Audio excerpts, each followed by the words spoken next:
everybody. Today I want to talk about one of my favorite writers, and that is Fyodor Dostoevsky. As some of you may know who have seen my testimony to Christianity, my conversion, my video about my conversion to Christianity, I think I mentioned the fact that I read Crime and Punishment by Dostoevsky, and that was one of the factors that led me to my conversion to Christ.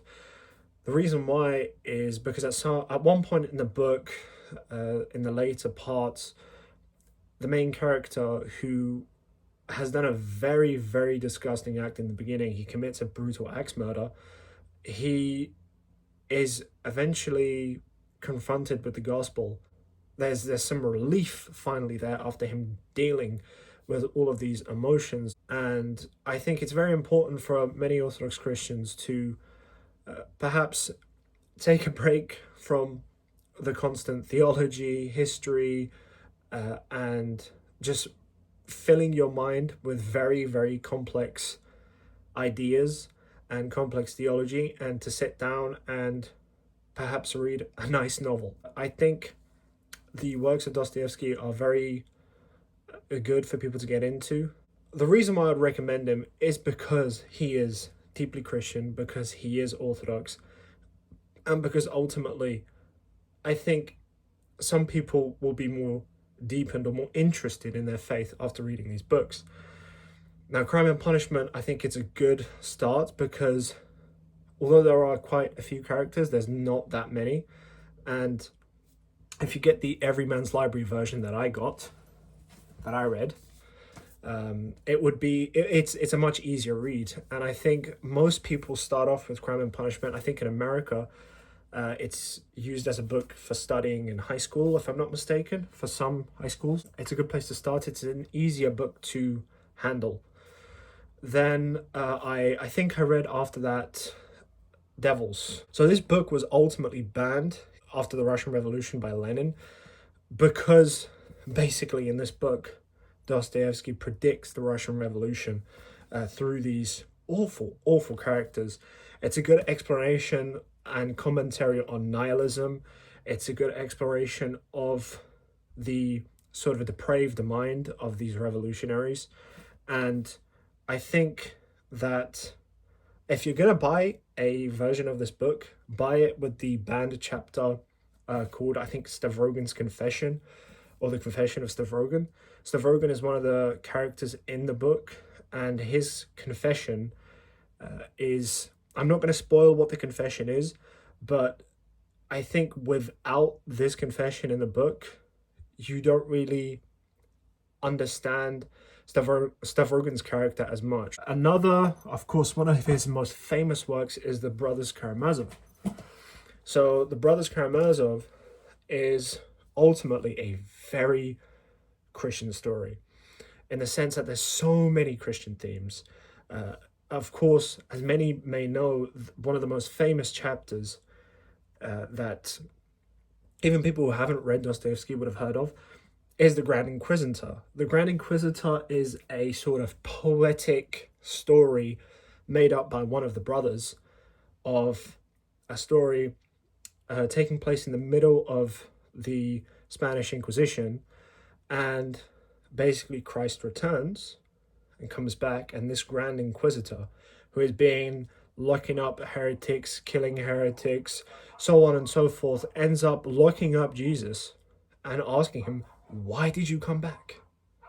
And it's such a great critique of Western Christianity, of Roman Catholicism, on the condition of man, on power, on human power. I think it's sort of essential for a lot of Christians to perhaps explore. If you are Orthodox, or if you're Russian in general, you will understand these books a lot more because of the mention of certain Orthodox themes and Orthodox doctrine and Orthodox things. For example, the fact that this dog, because of the mention of a lot of sort of things from Orthodoxy. For example, Alyosha, one of the Karamazov brothers, he's a novice in a monastery under his spiritual father, the elder Zosima. And to sort of visualize it in your mind, if you don't know what an Orthodox or a Russian Orthodox monastery looks like, it can be kind of hard to sort of visualize what's going on and kind of hard to follow what's going on. And especially the way the characters speak, for example, the elder Zosima or other characters, in regards to their faith, it can be very difficult to sort of fully understand or comprehend the concepts presented if you're not Orthodox.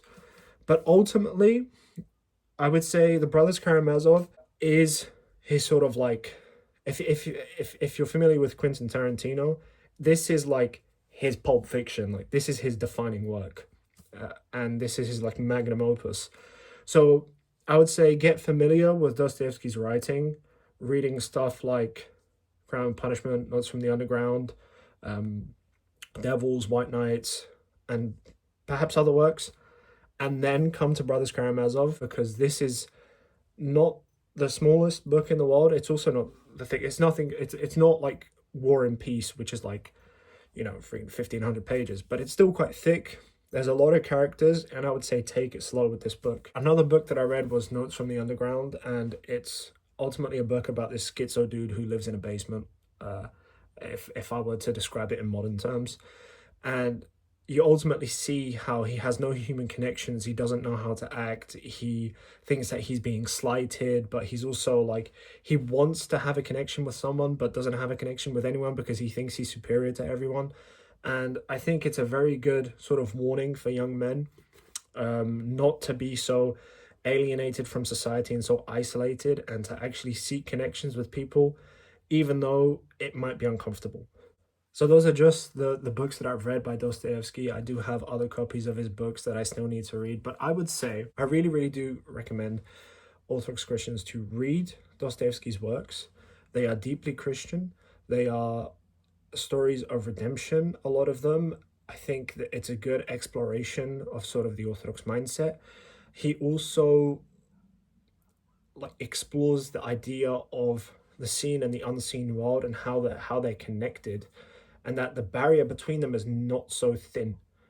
And especially, for example, in one of the chapters in the Brothers Karamazov, one of the brothers has a meeting with the devil.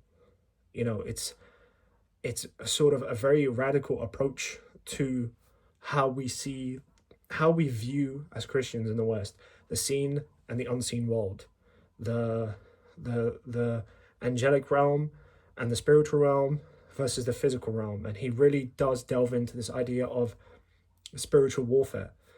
And I think it's very interesting for people to look into in books like Devils, in books like Crime and Punishment, in books like the Brothers Karamazov.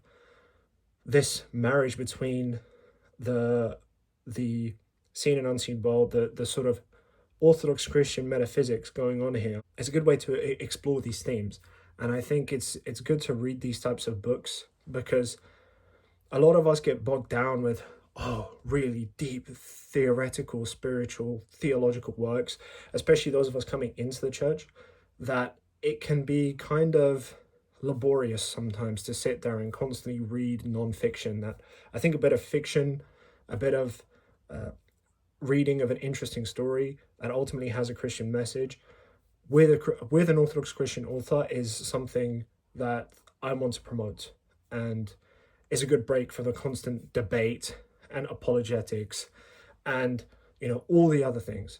So yeah, if there's anything you should take away from this video, is please read the works of Dostoevsky, and if you would like more content about me speaking about different authors that I like or different books that I read, please leave it in the comments below, and I hope you have a great rest of your day.